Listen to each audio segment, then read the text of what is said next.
Hello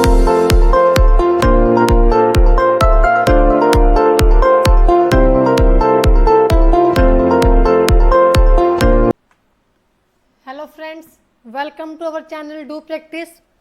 तो आज के वीडियो में हम करेंगे क्लास 12th बिजनेस स्टडीज़ का chapter number 2 principle of management. Principle of management में हम डिस्कस कर रहे हैं 14 प्रिंसिपल ऑफ मैनेजमेंट जो हेनरी फ्योल ने दिए थे। उन 14 प्रिंसिपल्स में से हम 9 प्रिंसिपल्स डिस्कस कर चुके हैं। आज हम करेंगे 10th principle, principle of centralisation and decentralisation. अब बात करते हैं कि सेंट्रलाइजेशन क्या होता है और डिसेंट्रलाइजेशन क्या होता है, और एक मैनेजर कौन सा डिसीजन लेता है, मतलब कहाँ उसको सेंट्रलाइजेशन अडॉप्ट करना है, कहाँ उसको डिसेंट्रलाइजेशन अडॉप्ट करना है। सबसे पहले इसका मीनिंग समझते हैं। सेंट्रलाइजेशन क्या होती है कि जब सेंट्रलाइजेशन में भी और डिसेंट्रलाइजेशन में भी दोनों ही कंसेप्ट में किसकी बात हो रही है, अथॉरिटी की। अथॉरिटी मीन्स क्या होता है, हमने डिस्कस किया था पहले। Authority means power to take decision, कि आपके पास कितनी पावर है, क्या राइट है आपके पास डिसीजन लेने का, मतलब कुछ नीड है, रिक्वायरमेंट है तो आप डिसीजन ले सकते हैं, ये आपकी अथॉरिटी है। तो बात करते हैं कि सेंट्रलाइजेशन क्या होता है। सेंट्रलाइजेशन मीन्स कि जब अथॉरिटी क्या हो, बहुत कम हाथों में हो, अगर हम बात कहें, या अथॉरिटी बहुत ही कम पर्सन के पास हो, तो उसको हम बोलते हैं सेंट्रलाइजेशन। फॉर एग्जाम्पल, अगर हम जनरल एग्जाम्पल लें, जैसे एक स्कूल है, स्कूल के अंदर प्रिंसिपल है। अगर सारी पावर प्रिंसिपल के हाथ में है, टीचर को कुछ रिक्वायरमेंट है तो टीचर भी प्रिंसिपल से आके उसकी डिमांड करेगा, या किसी जो है स्टाफ लाइक ये नैनी स्टाफ है, उनको कोई रिक्वायरमेंट है तो वो भी प्रिंसिपल से आके डिस्कस करेगा। स्टूडेंट है, उसको कुछ रिक्वायरमेंट है, वो प्रिंसिपल से आके डिमांड कर रहा है, तो वो हो गई सेंट्रलाइजेशन, क्योंकि यहाँ पे सारी पावर किसके हाथ में, एक प्रिंसिपल के हाथ में, मतलब कि बहुत सिर्फ एक के ही हाथ में है वो पावर है, एक ही के हाथ में अथॉरिटी है, तो उसको हम बोलते हैं सेंट्रलाइजेशन।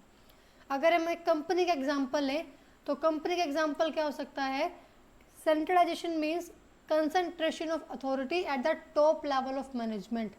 सेंट्रलाइजेशन मतलब कि जब आपके पास जो अथॉरिटी है उसका कंसंट्रेशन, वो सारी अथॉरिटी, सारी पावर किसके हाथ में है, एट द टॉप लेवल, मतलब किसके हाथ में सारी पावर, टॉप लेवल के हाथ में। टॉप लेवल जैसे कि हमारे एमडी हैं, मैनेजिंग डायरेक्टर हैं, हमारे सीईओ हैं, chief executive officer, chief managing जो है chief managing officer, board of directors, तो जितने भी हमारे टॉप लेवल मैनेजमेंट है, जब सारी पावर टॉप लेवल मैनेजमेंट के हाथ में हो तो उसको हम बोलते हैं सेंट्रलाइजेशन।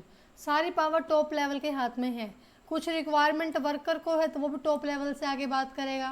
कुछ रिक्वायरमेंट अगर प्रोडक्शन मैनेजर का, वो भी टॉप लेवल से आगे बात कर रहा है।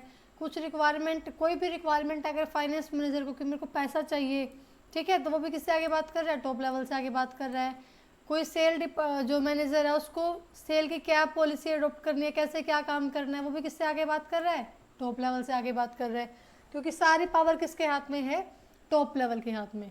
उसको हम बोलते हैं सेंट्रलाइजेशन। सेंट्रलाइजेशन मतलब कि सारी पावर कहाँ है, सेंटर में है, किसके पास है, टॉप लेवल मैनेजमेंट के पास। तो जब सारी पावर एक के हाथ में हो या बहुत कम हाथों में हो तो उसको हम बोलते हैं सेंट्रलाइजेशन, मतलब सारी पावर कहाँ है, सेंटर में।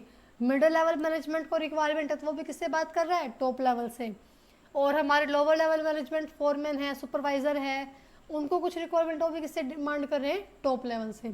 चाहे वो मिडिल लेवल डिपार्टमेंट हो, जो मैनेजर हो, या वो हो लोअर लेवल, दोनों ही किससे डिमांड करेंगे, टॉप लेवल से, क्योंकि सारी पावर किसके हाथ में है, टॉप लेवल मैनेजमेंट के हाथ में।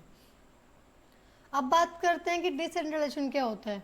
डिसेंट्रलाइजेशन मतलब कि जब सारी पावर क्या होती है, डिस्पर्सल, मतलब डिस्पर्स मतलब बट जाए जब आपकी पावर अमंग मैनी लेवल्स, बहुत सारे लेवल्स के अंदर जब आपकी पावर बट जाती है तो उसको हम बोलते हैं डिसेंट्रलाइजेशन। फॉर एग्जांपल, जो टॉप लेवल मैनेजमेंट है उसके हाथ में क्या पावर है, मीन्स वो क्या रखता है कि वो पॉलिसीज बनाता है, ठीक है। उसके बाद उसने कुछ पावर किसको दे दी, उसने कुछ power they the production manager को, उसने कुछ पावर किसको दे दी, फाइनेंस मैनेजर को, उसने कुछ पावर किसको दे दी, सेल्स मैनेजर को, कुछ पावर किसको दे दी, जो है हमारा मार्केटिंग मैनेजर है। तो जैसे जहाँ भी जिसको रिक्वायरमेंट होगी वो अपने अकॉर्डिंग डिसीजन ले सकता है। तो यहाँ पे सारी पावर किसके हाथ में नहीं है, सेंटर में नहीं है, सारी पावर टॉप लेवल के पास नहीं है। उसने अपनी पावर्स, उसने अपनी अथॉरिटी क्या कर दी, डिस्पर्स कर दी, मतलब कि बांट दी है अलग अलग लेवल्स के अंदर, ताकि डिसीजन लेना क्या हो सके, ईजी हो सके। अगर हम एक जनरल एग्जांपल लें, लाइक स्कूल का अगर हम एग्जांपल लें, तो जब प्रिंसिपल है, सारी पावर प्रिंसिपल के हाथ में है, तो उसको हम बोलेंगे सेंट्रलाइजेशन। जब प्रिंसिपल कुछ पावर किसको बांट दे, टीचर को भी, आपको अपनी जो है अपने बिहाफ पे आप ये काम कर सकते हो, अपनी साइड से ये काम डिसीजन आप ले सकते हो। और टीचर किसको जो है, टीचर किसको अपनी पावर दे, कुछ पावर किसको दे, मॉनिटर को, लाइक जो क्लास का मॉनिटर है, कि मेरी अब्सेंस में आप बच्चों को पनिश कर सकते हो कि कोई मिसबिहेव कर रहा है, ठीक है। तो यहाँ पे सारी पावर किसके हाथ में नहीं है, प्रिंसिपल के हाथ में नहीं है, पावर्स के अलग अलग लेवल्स के अंदर डिवाइड हो चुकी है। तो उसको हम बोलते हैं डिसेंट्रलाइजेशन, कि जब सारी पावर सेंटर में ना हो तो वो होता है डिसेंट्रलाइजेशन, जब सारी पावर कहाँ हो, सेंटर में, तो उसको हम बोलेंगे सेंट्रलाइजेशन। अब सेंट्रलाइजेशन कहाँ अडोप्ट करते हैं मैनेजर, वहाँ अडोप्ट करते हैं जहाँ पे आपकी जो ऑर्गेनाइजेशन है उसका साइज बहुत छोटा है।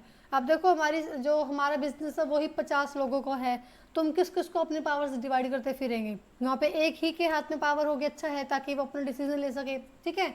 और अगर हमारी जो ऑर्गेनाइजेशन है, हमारा बिजनेस बहुत बड़ा है, उसका साइज बड़ा है, अगर साइज में बिग है, तो वहाँ पे क्या अडोप्ट करता है मैनेजर्स, डिसेंट्रलाइजेशन। मतलब कि अगर सारी पावर्स टॉप लेवल के हाथ में होगी, तो वो किस किस की अब वो पॉलिसीज बनाएंगे, या फिर वो लोगों को, जो वर्कर्स को मोटिवेट करेंगे, या उनके इन्वायरमेंट का ध्यान रखेंगे, या वो क्वालिटी मेंटेन करेंगे। तो क्या क्या काम करेगा टॉप लेवल मैनेजमेंट, ठीक है। अगर आपका जो आपकी ऑर्गेनाइजेशन है उसका साइज छोटा है, तो क्या अडॉप्ट करता है मैनेजर, सेंट्रलाइजेशन। और अगर उसका साइज बड़ा है, छोटा है तो सेंट्रलाइजेशन, बड़ा है तो क्या अडॉप्ट करता है मैनेजर, डिसेंट्रलाइजेशन। इसी वजह से उसको हम बोलते हैं कि कोई भी मैनेजर जब कुछ डिसीजन लेता है, तो वो इन प्रिंसिपल्स को ध्यान में रखता है, क्योंकि प्रिंसिपल्स क्या हैं, गाइडलाइंस है जो एक मैनेजर को डिसीजन मेकिंग में हेल्प करते हैं। मैनेजर देखता है कि साइज छोटा है तो सेंट्रलाइजेशन, क्योंकि सारी पावर एक के हाथ में हो, अच्छा है, ठीक है। अगर साइज बहुत बड़ा है हमारी ऑर्गेनाइजेशन का, तो वो क्या अडॉप्ट करता है, डिसेंट्रलाइजेशन, क्योंकि वहाँ पे रिक्वायरमेंट है कि आप अलग अलग लेवल्स में उनको अपनी पावर को डिवाइड करो, ताकि वो अपने लेवल पे कुछ डिसीजन ले सके। अब इसका अगर हम वन लाइन मीनिंग समझें, सेंट्रलाइजेशन मतलब कि power in few hands, like top level के हाथ में ही है सारी पावर, ठीक है। और जो डिसेंट्रलाइजेशन मतलब कि power at every level of organisation, की हर लेवल पे कुछ ना कुछ पावर है। फॉर एग्जांपल टॉप लेवल के पास अपनी पावर्स हैं, मिडिल लेवल के पास पावर है कि वो अपने बिहाफ पे, मतलब अगर मार्केटिंग मैनेजर को कुछ रिक्वायरमेंट है तो वो अपना रिक्वायरमेंट को खुद से फुलफिल कर सकता है, ठीक है। अब परचेज मैनेजर कुछ रिक्वायरमेंट है तो वो खुद से सामान परचेज कर सकता है। अब अगर हम बात करें लोअर लेवल की, तो वो अपने लेवल पर डिसीजन ले सकता है। अगर हर एक लेवल पर पावर्स डिवाइडेड है तो उसको हम बोलेंगे डिसेंट्रलाइजेशन, और अगर पावर बहुत कम हाथों में, कुछ ही हाथों में, तो उसको हम बोलते हैं सेंट्रलाइजेशन। तो आई होप आपको ये कंसेप्ट समझ में आया होगा। मोस्ट इंपॉर्टेंट कंसेप्ट है हमारा सेंट्रलाइजेशन और डिसेंट्रलाइजेशन का। आपको आगे भी जो आने वाले चैप्टर्स में कंसेप्ट हेल्प करेगा। सेंट्रलाइजेशन मतलब कि पावर्स को एक ही हाथ में रखना, और डिसेंट्रलाइजेशन दैट मीन कि पावर्स को आगे अलग अलग लेवल्स में डिवाइड करना, ठीक है। आगे आने वाले चैप्टर्स में हम पढ़ेंगे डिसेंट्रलाइजेशन और डेलीगेशन। उन दोनों में बहुत डिफरेंस माइनर सा ही है, बट डिफरेंस है। फिलहाल के लिए था हमारा टॉपिक कंसेप्ट। नेक्स्ट प्रिंसिपल आता है हमारा principle of order. Principle of order means क्या होता है कि ऑर्डर मतलब कि सीक्वेंस, किस तरीके से आप काम कर रहे हो, क्या आपका जो तरीका है, ठीक है। अगर हम इसका सिंपल सा बात करें, अब कोई वर्कर है और उसका जो फैक्ट्री जहाँ सामान बनाता है वो प्लेस यहाँ है, ठीक है, और जो रॉ मटेरियल है वो रखा है वहाँ से हमारा बहुत दूर दैट अगर हम बात करें कि ऑलमोस्ट 1 किलोमीटर के डिफरेंस पे उसका क्या रखा है, रॉ मटेरियल रखा है। अब वर्कर क्या करेगा, पहले यहाँ से रॉ मटेरियल उठाएगा, ठीक है, उसको भी फिर कहाँ लेके जाएगा, वो फैक्ट्री में लेके जाएगा, तब क्या करेगा, वो रॉ मटेरियल से फिनिश गुड्स बनाएगा। तो यहाँ पे वर्कर कितना टाइम वेस्ट कर रहा है, कितनी मूवमेंट हो रही है उसकी, यहाँ से वहाँ, वहाँ से यहाँ, मतलब वो सिर्फ और सिर्फ जितना उसका टाइम प्रोडक्शन में लगना चाहिए उससे ज़्यादा टाइम लगा रहा है, क्योंकि उसका टाइम कहाँ वेस्ट हो रहा है, मूवमेंट में ज़्यादा वेस्ट हो रहा है। तो इसके लिए बेटर क्या रहेगा कि आप प्रिंसिपल ऑफ ऑर्डर अडोप्ट करो। ऑर्डर अडोप्ट करो दैट मीन कि आप हर एक चीज़ को क्या रखो, हर चीज़ की मूवमेंट को नोटिस करो। मतलब कि लाइक हर चीज़ का क्या कर दो, फिक्स प्लेस कर दो कि हाँ भाई आपको क्या मिलेगा यहाँ पे। हर चीज़ का प्लेस फिक्स होना चाहिए, मैन का और मटेरियल का। लाइक आपका जो लूज टूल्स है वो इस पे मिलेंगे, ठीक है। लाइक लिखा होता है ना कि 1 2 3, जो 1 है 1 लॉकर या हम रूम नंबर कह सकते हैं, वहाँ पर आपका लूज टूल मिलेंगे। रूम नंबर 2 में आपको रॉ मटेरियल मिल जाएगा, कुछ भी आप जो आप सामान बना रहे हैं। रूम नंबर 3 में आपको ये सामान मिलेगा, रूम नंबर 4 में आपको ये सामान मिलेगा रॉ मटेरियल का। अगर हर चीज़ का प्लेस क्या होगा, फिक्स होगा, तो वर्कर्स को ढूंढने में क्या रहेगा, ईजी रहेगा और वो ईजिली वहाँ से अपना रॉ मटेरियल पिक करके सामान को बना सकते हैं। तो बेटर क्या रहेगा कि आप हर चीज़ का क्या करो, वेल डिफाइंड वर्क ऑर्डर रखो कि काम करना कैसे है, कहाँ कौन सा सामान मिलेगा। फिक्स प्लेस फॉर मैन का मीन्स ये है कि ऐसा ना हो कि कोई जो वर्कर है उसका काम क्या है, जैसे कि अभी हमने पहले बात की थी कि सबको सबका काम बांट देना, ठीक है, उनको उनकी रिस्पॉन्सिबिलिटीज डिवाइड कर देना। जैसे कि मान के चलो एक कपड़ों की फैक्ट्री है, वहाँ पे एक वर्कर है, उसका काम क्या है, कपड़े को काटना ही काम है उसका। एक वर्कर का काम क्या है कि वो कपड़े को सील ही रहा है, ठीक है। तो यहाँ पे उस वर्कर का काम फिक्स है, उस एम्प्लॉय का काम फिक्स है कि उसको कपड़ा काटना ही है, और एम्प्लॉय बी है वो क्या करेगा, कपड़े को सीलेगा। जब एम्प्लॉय ए है वो क्या करेगा, कपड़े को काटेगा, और एम्प्लॉय बी क्या करेगा, कपड़े को सीलेगा। तो दोनों के काम फिक्स हैं। अगर मैं ऐसा करूँगी कभी ए एम्प्लॉय कपड़ा काट रहा है, कभी बी एम्प्लॉय कपड़ा काट रहा है, कभी ए सिल रहा है, कभी बी सिल रहा है, तो यहाँ पे ना तो ए कोई प्रॉपर वो काम करना आएगा, ना ही वो प्रॉपर काम को करना आएगा बी को काम करना आएगा। डिवीजन ऑफ वर्क भी वही काम कहता है कि काम को क्या करो, डिवाइड करो, काम को एक पर्सन के ऊपर फिक्स कर दो ताकि वो उस काम में स्पेशलाइज्ड हो जाए। तो प्रिंसिपल ऑफ ऑर्डर क्या कहता है कि मैन का भी कि आपको ये काम करना है, उसका भी प्लेस फिक्स हो कि आपको ये काम करना है और इस जगह पे करना है, ठीक है। और किसका प्लेस फिक्स हो, मटेरियल का।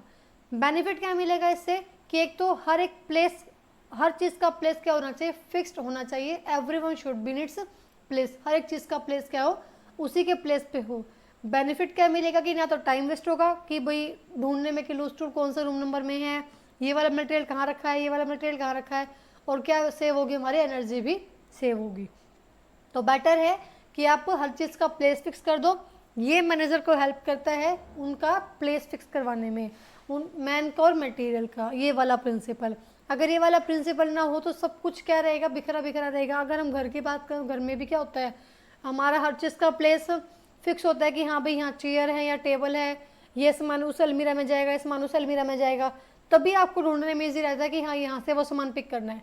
अगर सब कुछ बिखरा हो ना, आप किसी चीज़ का प्लेस फिक्स है, तो आप ढूंढने में कितना टाइम वेस्ट कर दोगे, है ना। तो बेटर क्या है कि हर चीज़ का प्लेस क्या हो, फिक्स हो, तो आपकी टाइम भी बचे और एनर्जी भी बचे, और काम क्या हो, स्पीडली हो, आपके एफिशिएंसी क्या हो, इंक्रीज हो। आई होप आपको इस कंसेप्ट है वो समझ में आ गया होगा। नेक्स्ट हमारा प्रिंसिपल आता है principle of stability of personnel. Stability of personnel, stability क्या होता है कि मतलब स्टेबल रहना, स्थिर रहना। पर्सोनल दैट मीन हमारे जो एम्प्लॉई है, जो हमारे वर्कर हैं, इसको हम बोलते हैं, इसका एक और नाम है principle of tenure of employ. Tenure that mean कि टाइम पीरियड। सिंपल सा मीनिंग है इसका stability of personal that mean कि जब भी कोई वर्कर आपकी कंपनी को ज्वाइन करता है, आपके वर्कर कोई भी एम्प्लॉय है, कोई मैनेजर है, कोई भी है जो आपके कंपनी को ज्वाइन करता है, आपके बिजनेस को ज्वाइन करता है, तो बेटर हो कि उसको कुछ ना कुछ सिक्योरिटी मिले कि उसको इतना टाइम तो हमारे बिजनेस में काम करना ही होगा। उसके दो बेनिफिट होंगे, एक तो क्या होगा, उसका भी माइंड सेट होगा कि हाँ मुझे इतने टाइम तक मेरी जो जॉब है वो सिक्योर है, ठीक है। प्लस हमारा बेनिफिट क्या होगा, कंपनी का बेनिफिट क्या होगा कि वो एक टाइम के बाद, अब देखो मान के चलो कि कोई न्यू एम्प्लॉय भी अगर आ रहा है तो वो कुछ ना कुछ सीखेगा। फर्स्टली वो सीखेगा, शायद कुछ ना कुछ वेस्टेज भी करे हमारे जो रॉ मटेरियल की, बट उसके बाद वो अपने काम में क्या हो जाएगा, एफिशिएंट हो जाएगा, और उस एफिशिएंसी का फ़ायदा किसको मिलेगा, ओवरऑल कंपनी को मिलेगा। तो बेनिफिट क्या होगा कि हर एक एम्प्लॉय को उसकी एम्प्लॉय तभी अपना बेस्ट दे पाएगा जब उसकी जॉब क्या होगी, सिक्योर होगी। उसको पता है कि मेरे को यहाँ से इतने टाइम तक कोई हटाने वाला नहीं है, तभी उसका बेनिफिट है। अगर एम्प्लॉय को ये है कि अगर मैंने जो है भाई आज मैं यहाँ हूँ, शायद मुझे कल निकाल दो, तो वो अपने उसका काम में ध्यान होगा ही नहीं। बेटर है कि उसको उसके जॉब में सिक्योर फील होना चाहिए, तभी वो अपना काम प्रॉपरली कर पाएगा, उसका प्रॉपर टेंशन का होगा, अपने काम के ऊपर होगा।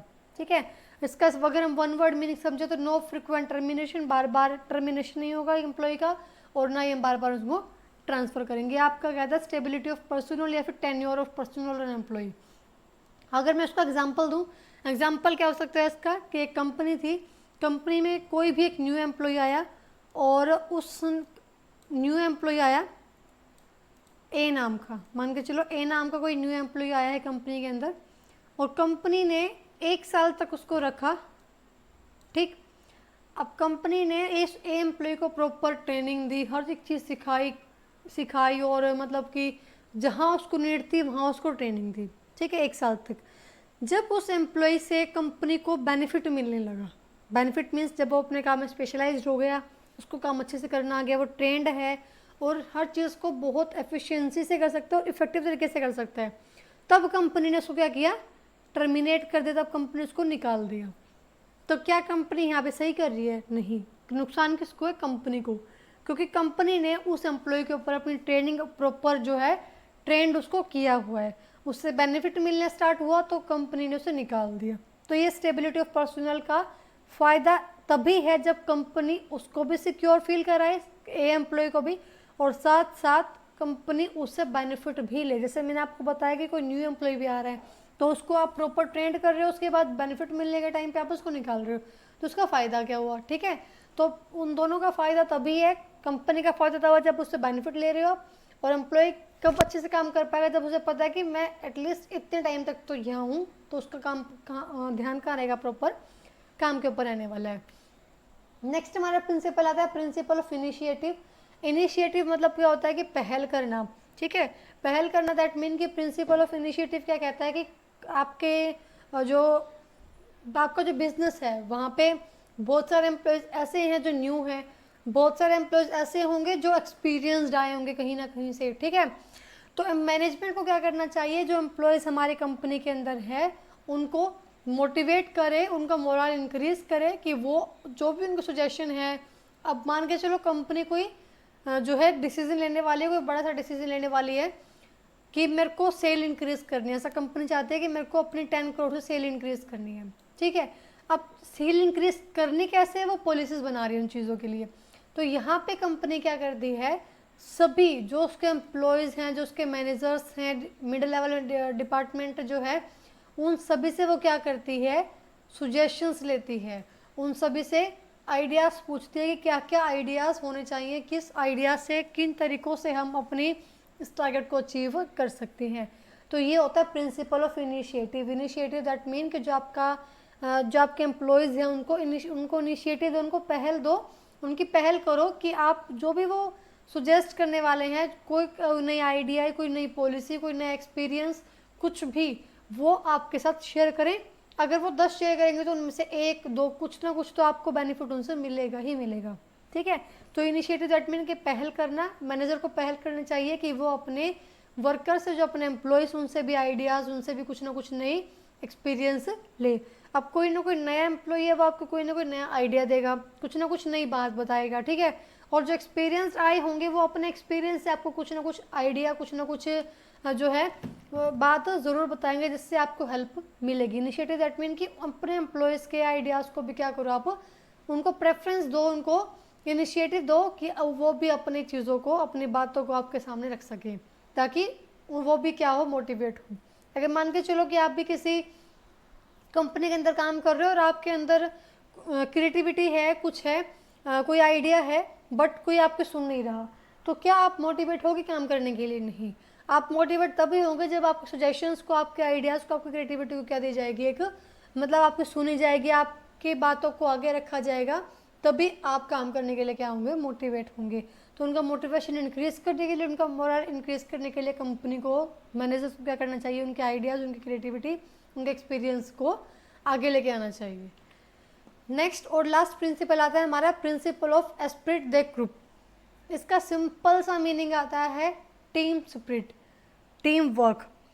एस्पिरिट द ग्रुप मीन्स क्या होता है, कोप्स क्या होता है, team work. Team work that mean कि जो हमारे वर्कर्स हैं, जो हमारे एम्प्लॉयज़ हैं, उनको कैसे काम करना चाहिए, टीम में काम करना चाहिए। अगर वो टीम में काम करेंगे तो उसका बेनिफिट क्या होगा, वो काम बहुत जल्दी अचीव होने वाला है और जो हमारा गोल है वो इजीली अचीव हो जाएगा, काम बहुत जल्दी से होगा। Manager should develop team spirit that mean कि उनको उनके अंदर टीम भावना होनी चाहिए कि उनको टीम में कैसे काम करना है, उसका बेनिफिट भी कंपनी को ही होगा। मैनेजर को क्या चाहिए कि वो सभी वर्कर्स के अंदर एक म्यूचुअल अंडरस्टैंडिंग का जो इन्वॉल्वमेंट है वो क्रिएट करे, उनको मोटिवेट करे कि वो आपस में क्या हो, सपोर्टिव हो। ठीक है, जैसे कि हमारे जो आर्मी होते हैं, आर्मी में जो हमारे आर्मी मैन होते हैं वो क्या करते हैं, अब उनको कोई गोल है, कोई भी गोल है, मान के चलो कि वहाँ जाके उनको फाइट करनी है, तो वो अकेला कोई फाइट नहीं कर पाता, वहाँ पे सबको क्या करनी पड़ती है, टीम स्पिरिट। दैट मीन उन सब में क्या होता है, टीम भावना होती है कि ये वाला पर्सन यहाँ खड़ा होगा, ये वाला पर्सन यहाँ खड़ा होगा, ये वाला पर्सन यहाँ खड़ा होगा, ए यहाँ होगा, बी यहाँ होगा, सी होगा यहाँ होगा, तभी वो फाइट कर सकते हैं। अगर मान के चलो कि ए खुद ही जा रहा है कि भाई मैं तो अकेला ही फाइट करके आऊँगा, तो क्या वो फाइट वो जीत पाएंगे? नहीं जीत पाएंगे। वो फाइट कभी तभी जीत पाएंगे जब उनमें क्या होगी, टीम स्पिरिट होगी, जब उनमें टीम की भावना होगी, जब वो क्या होंगे, सबके सब उनका नेचर क्या होगा, स्पोर्टिव होगा, तभी वो अपने गोल को क्या कर पाएंगे, अचीव कर पाएंगे, तभी अदरवाइज अपने गोल को अचीव नहीं कर पाएंगे। सेम अगर हम बात करें कंपनी के अंदर है, जैसे आर्मी में है कि सभी आर्मी मैन जो जितने भी फौजी हैं वो साथ मिलकर काम करते हैं ताकि उनका गोल जो भी टारगेट है वो अचीव कर पाएँ। सेम कंपनी के अंदर जितने भी वर्कर्स हैं, वर्कर्स को क्या चाहिए कि वो सब टीम में काम करें और ताकि जो हमारा गोल है वो अचीव हो, काम इफेक्टिव तरीके से हो सके। अगर सबके डायरेक्शन अलग अलग होगी तो कभी भी काम अचीव नहीं हो पाएगा। अगर मिडिल लेवल मैनेजमेंट है, परचेज जा रहा है कि मैं अपना फ़ायदा करूं, सेल डिपार्टमेंट चाहता है कि मैं अपना फ़ायदा करूं, फाइनेंस चाहता है कि मैं ही जो है इस फटाफट टारगेट को पूरा कर लूं, तो कभी भी टारगेट वो पूरा नहीं हो पाएगा क्योंकि उनके डायरेक्शंस क्या अलग अलग है। जब सभी के सभी मैनेजर्स एक ही डायरेक्शन में जाएंगे तभी वो गोल क्या होगा, अचीव होगा। सिंपल सा मीनिंग क्या आता है इसका, replace I with me, I with we. That mean कि आई को किसके साथ रिप्लेस कर दो, वी के साथ। मैं ये काम नहीं करूँगा, हम ये काम करेंगे, ये बात होनी चाहिए कंपनी के अंदर। जहाँ पे ये बात आ गई कि ए ने कहा कि मैं ही ये टारगेट अचीव कर सकता हूँ, तो कभी भी टारगेट अचीव नहीं होगा। जब ए ये बोले कि हम सब मिलके टारगेट अचीव कर लेंगे तो टारगेट ईजिली और अच्छे तरीके से अचीव होगा। तो ये जो काम किसका है, रिस्पॉन्सिबिलिटी किसकी है, मैनेजमेंट की, मैनेजर की, कि वो सभी एम्प्लॉयज़ को मोटिवेट करे कि हमें मैं बन के काम नहीं करना, हमें हम बन के काम करना है। दैट मीन कि मैं ये काम कर लूँगा वो चीज़ गलत है, हम ये काम कर लेंगे वो चीज़ सही है। उनको मोटिवेट करता है कि उनका नेचर क्या हो, सपोर्टिव हो और वो अच्छे से काम कर पाएँ। तो आई होप आपको ये कंसेप्ट समझ में आए होंगे। 14 principle of management by Henry Fayol हम डिस्कस कर चुके हैं। ये कुछ एमसीक्यू क्वेश्चन है, एमसीक्यू क्वेश्चन आप खुद से रीड कीजिए, वहीं तक क्वेश्चन हमने डाले हुए हैं जहाँ तक कंसेप्ट हो चुका है। आप देखते हैं कि आपके कितने आंसर ठीक निकलते हैं, कितना आपको कंसेप्ट समझ में आया है। कुछ 7 एमसीक्यू हैं, इन सब एमसीक्यू के आंसर आप कमेंट सेक्शन में ज़रूर लिखिएगा और वीडियो कैसी लगे कमेंट सेक्शन में ज़रूर बताइएगा। वीडियो अच्छी लगे तो वीडियो को लाइक कीजिए और चैनल को सब्सक्राइब कीजिए। इस वीडियो की PDF आपको मिल जाएगी टेलीग्राम ग्रुप पर, टेलीग्राम ग्रुप का लिंक आपको डिस्क्रिप्शन में मिल जाएगा, वहाँ जाके आप देख सकते हैं और वीडियो को शेयर कीजिए।